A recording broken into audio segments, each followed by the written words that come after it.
Assalamualaikum warahmatullahi wabarakatuh.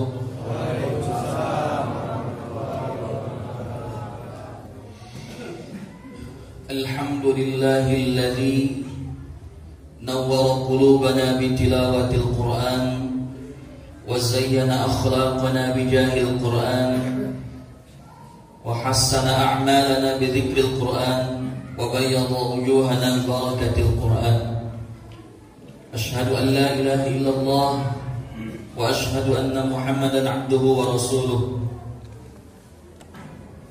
Qalu subhanaka la ilma lana illa ma 'allamtana innaka antal alimul hakim.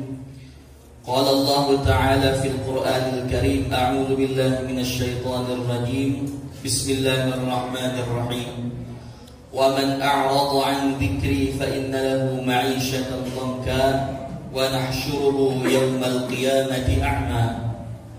Qala rabbi lima hasyartani a'ma wa qad kuntu basira.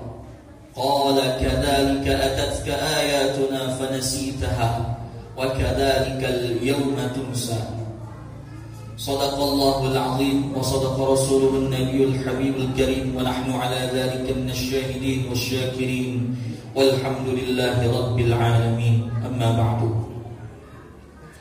Setelah memuji syukur kehadirat Allah Subhanahu wa taala, tak lupa kita pun bersalawat kepada baginda alam habibana wa nabiyana maulana Muhammad sallallahu alaihi wasallam wa ala alihi wa ashabihi ajma'in, yang mana kita berharap mudah-mudahan di yaumul jazaa kelak kita mendapatkan syafaatul ulama dari beliau. Amin amin ya Allah ya rabbal alamin. Alhamdulillah, bersyukur kita kepada Allah Subhanahu wa taala bahwasannya pada tahun ini kita bisa kembali berkumpul salat berjamaah Isya dan tarawih. Setelah tahun lalu kita tidak diperkenankan untuk sama-sama seperti ini. Bahkan syukur saya pada tahun ini adalah kita bisa berkumpul kembali. Saya bisa menginjakkan kaki kembali berkumpul dengan jamaah Masjid Al-Wasi'ah. Alhamdulillah. Kerinduan saya untuk jamaah semua di sini sebenarnya ingin dari tahun kemarin, akan tetapi satu dan lain hal, khususnya virus COVID-19 yang mana sampai saat ini pun belum berakhir. Mudah-mudahan kita berdoa kepada Allah Subhanahu wa taala, apapun yang menjadi ujian cobaan kita dari keluarga kita, dari tetangga kita, sekitar kita, maupun cobaan untuk negara ini, umumnya untuk seluruh dunia yang bernama COVID-19 ini, segera Allah angkat kembali dan dunia kembali normal, kondisinya kembali aman. Amin ya Allah ya Alamin. Akan tetapi pada tahun ini nampaknya semangat daripada jamaah semua sangat luar biasa. Syahrul Ramadan, bulan Ramadan adalah syahrul tarbiyah, bulan pendidikan daripada Allah Subhanahu wa taala. Syahrul Ramadan, syahrul Quran. Bulan Ramadan adalah bulannya Al-Quran, di mana pada bulan Ramadan ini diturunkannya kitab suci Al-Quran. Ramadan tidak akan menjadi mulianya Ramadan karena sebab turunnya kitab suci Al-Quran. Dan singkatnya, kita pun menjadi makhluk Allah yang paling mulia, menjadi umat Rasulullah yang paling mulia ketika kita mempunyai kecintaan untuk terus-menerus berdekatan dengan kitabnya, yakni Al-Quran. Di dunia ini setiap manusia rindu dengan datangnya bulan suci Al-Quran, rindu dengan bacaan-bacaan Al-Quran, dan rindu dengan mempelajari, mentadabburi kitab suci Al-Quran, khususnya pada bulan Ramadan seperti biasanya. Namun di sisi lain, di balik orang yang merindukan Al-Quran pun ada orang-orang yang berpaling daripada Al-Quran, berpaling daripada peringatan-peringatan Allah melalui Al-Quran. Allah memerintahkan dalam Al-Quran, contohnya wa aqimus sholata wa atuz zakah, dirikanlah sholat, tunaikanlah zakat. Tapi pada nyatanya banyak masih masih banyak orang-orang yang tidak mau mendirikan sholat dan bahkan tidak menunaikan zakat. Dalam Al-Quran dikatakan, ya ayyuhalladzina amanu kutiba alaikumusiyam, wahai orang-orang yang beriman, diwajibkan atas kalian semua untuk berpuasa. Tapi pada kenyataannya masih banyak orang-orang yang tidak berpuasa, melanggar perintah Allah dalam Al-Quran. Ada lagi ayat Allah yang melarang. Apa larangan Allah? Wala taqrabuz zina innahu kana fahisyah wa sa'a sabila. Hai orang-orang, hai manusia, hai hamba-hamba Allah, jangan pernah sekali-kali kalian dekati zina, karena sesungguhnya itu adalah perbuatan yang keji dan seburuk-buruknya jalan. Tapi sampai saat ini pada kenyataannya masih banyak yang berzina, masih banyak yang zina mata, zina telinga, dan zina seluruh anggota tubuhnya. Allah melarang kembali dalam Al-Quran, jangan berbuat jahat, jangan berbuat syirik, jangan berbuat kerusakan di muka bumi. Pada nyatanya masih banyak orang-orang yang berbuat jahat, masih banyak orang-orang yang syirik, masih banyak orang-orang yang berbuat kerusakan di muka bumi ini. Oleh karenanya mereka adalah orang-orang yang sedang berpaling daripada ayat-ayat Allah Subhanahu wa ta'ala. Lalu apa ancaman dari Allah Subhanahu wa ta'ala bagi orang-orang ataupun bagi hamba-hamba Allah yang senantiasa berpaling daripada ayat-ayat Allah, melupakan ayat-ayat Allah, tidak memperdulikan, mengabaikan ayat-ayat Allah? Kata Allah dalam surah Taha dikatakan, Bismillahirrahmanirrahim, wa man a'rada an dzikri, barang siapa yang berpaling daripada peringatanku, kata Allah, fa inna lahu ma'isyatan dhanka. Yang pertama, barang siapa yang berpaling daripada peringatan Allah, yakni ayat-ayatnya Allah dalam Al-Quran, maka fa inna lahu ma'isyatan dhanka. Yang mengabaikan ayat-ayatnya Allah, yang berpaling daripada ayat-ayatnya Allah, yang melupakan ayat-ayatnya Allah, maka sesungguhnya bagi dia ma'isyatan dhanka, penghidupan yang sangat sempit. Kita diberi hidup sempit, gak enak, pinginnya serba nyaman, rezekinya luas, kehidupannya lapang, pingin ini pingin itu gampang. Tapi kita seringkali berpaling daripada Al-Quran, mengabaikan Al-Quran. Maka wajarlah ketika kita diberikan oleh Allah penghidupan yang sempit. Itu di dunia. Lalu bagaimana di akhiratnya? Wa nahsyuruhu yaumal qiyamati a'ma. Bagi dia di yaumul kiamat nanti, dia akan dibangkitkan oleh Allah Subhanahu wa ta'ala dalam keadaan yang buta, tidak bisa melihat.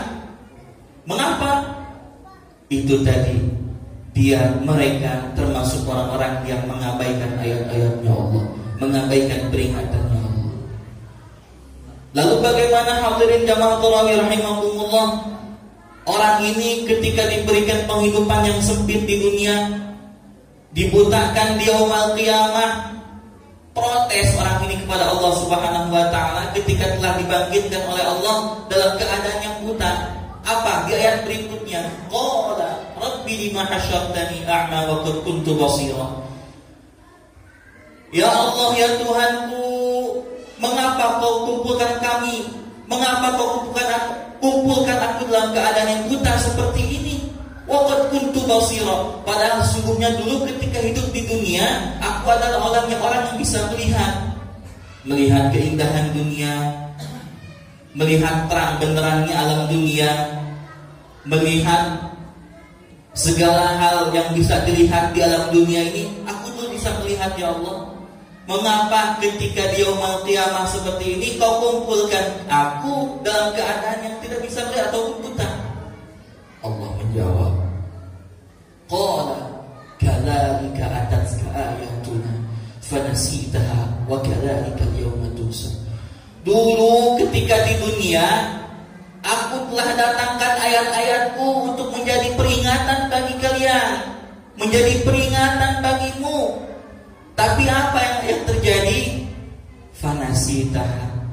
Kau berpaling begitu saja. Kau melupakan ayat-ayat kami begitu saja. Kau tidak mengabaikan perintah kami. Kau tidak mengindahkan larangan-larangan kami. Lalu apa? Wa kadzalika al-yawma tunsa. karena demikian perbuatan kalian, karena demikian perlakuan kalian kepada ayat-ayat kami, maka pada hari ini kau semua termasuk orang-orang yang kami lupakan, kata Allah. Na'udzubillah, tsumma na'udzubillah. Mudah-mudahan kita semua menjadi orang-orang yang senantiasa diingat oleh Allah di yaumul qiyamah nanti. Tidak ada penolong yang lebih kita bisa harapkan daripada syafaatnya Allah, pertolongannya Allah, syafaatnya Rasulullah, syafaatnya Al-Quranul Karim yang kita senantiasa susah payah di dunia ini sibuk karenanya. Sibuk taat kepada Allah, sibuk taat kepada Rasulullah, sibuk untuk mencintai, mempelajari, membaca, menghafalkan dan bahkan mengamalkan Al-Quran. Jangan takut, karena Allah Subhanahu wa ta'ala berfirman dalam hadis qudsinya, "Man syaghalahul Qur'an." Wahai siapapun yang kesehariannya sibuk dengan Al-Quran, sibuk membacanya, sibuk mempelajarinya, sibuk mengamalkannya, sibuk menghafalkannya, bahkan sibuk mengamalkannya, maka apa yang Allah akan janjikan? A'taituhu afdal ma u'tiya minas sa'ilin. Allah akan memberikan sesuatu yang lebih utama daripada mereka meminta kepada Allah Subhanahu wa ta'ala. Mudah-mudahan kita semua hadirin hadirat jamaah tarawih rahimakumullah termasuk orang-orang yang senantiasa hari-hari kita diisi dengan menyibukkan diri bersama Al-Quran, terkhusus di bulan suci Ramadan kali ini. Mudah-mudahan di Ramadan kali ini Allah izinkan lisan kita, Allah izinkan hati kita, Allah izinkan tangan kita untuk terus memegang Al-Quran. Tangan megang Quran, hati zikir Quran, lisan pun sama membaca Al-Quran. Mudah-mudahan itu semua menjadikan kita khairukum man ta'allama Al-Quran wa 'allamah. Sebaik-baik kalian adalah yang mempelajari Al-Quran dan mengajarkannya. Mudah-mudahan kita terus semangat, yang masih belajar terus belajar Al-Qurannya sungguh-sungguh. Jangan patah semangat, jangan karena sudah tua tidak mau mempelajari Quran, jangan karena punya kekurangan fisik tidak mau mempelajari Quran, jangan karena sakit tidak mau mempelajari Quran. Untuk yang sudah mengajar Al-Quran, jangan karena tidak diberikan ihsan tidak mau mengajar Quran, jangan ketika tidak dihormati oleh manusia kalau tidak mau mengajarkan Al-Quran. Mengajarlah dan belajarlah ikhlas karena Allah Subhanahu wa ta'ala, agar kita semua menjadi sebaik-baik umat Rasulullah, sebaik-baik hamba Allah yang senantiasa sampai kapanpun minal lahdi ilal lahdi, dari mulai buayan sampai dengan liang lahat, kita terus mempelajari dan mengajarkan Al-Quran kepada siapapun. InsyaAllah mudah-mudahan kita semua menjadi orang-orang yang dekat dengan Al-Quran, menjadi ahli-ahli Quran, menjadi keluarganya Allah Subhanahu wa ta'ala. Sekian dapat saya sampaikan, kurang lebihnya mohon dimaafkan. Wallahul muwaffiq ila aqwamit thoriq. Hadanallahu wa iyyakum ajma'in. Tsumma assalamu alaikum warahmatullahi wabarakatuh.